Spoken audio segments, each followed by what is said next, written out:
Ang susunod na programa ay rated PG. Patnubay at gabay ng magulang ay kailangan sa mga batang manonood.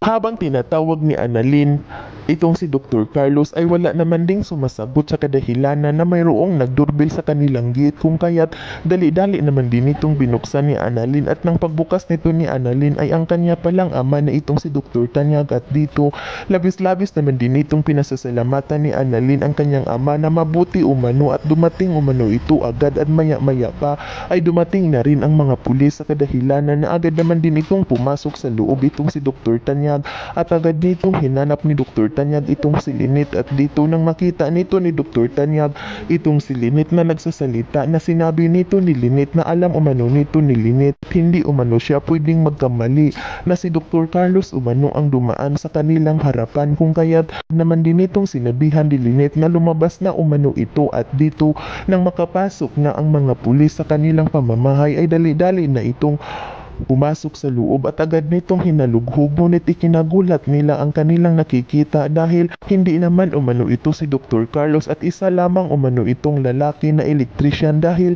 mayroon umano itong inaayos na kuryente. Sa kadahilanan na ikinagulat naman din ito ni Lynette nang magsalita ang lalaki, dahil wala naman umano itong pinapaayos itong si Lynette, ngunit agad naman din itong nagsalita ang lalaki na mayroon umanong tumawag sa kanya na mayroon umanong sira ng kuryente sa pamamahay ni Lynette, kung kaya't dali-dali umano itong pumunta, at ang lalaki pa umano ang nagpapasok nito, at dito agad naman din itong nagsalita itong si Lynette na wala umano silang kasamang lalaki, dahil sila lamang umano ang nakatira sa kanilang pamamahay, at pulos umano sila babae, sa kadahilanan na agad naman din itong inutusan ni Lynette ang mga pulis na halugugin umano nila ang kanyang pamamahay, dahil paninigurado umano na nakakapasok sa loob ang kanyang dating asawa na itong si Dr. Carlos, at ang kanyang dating asawa umano ang nag-uutos nito, at hindi umano ito pwedeng makalabas.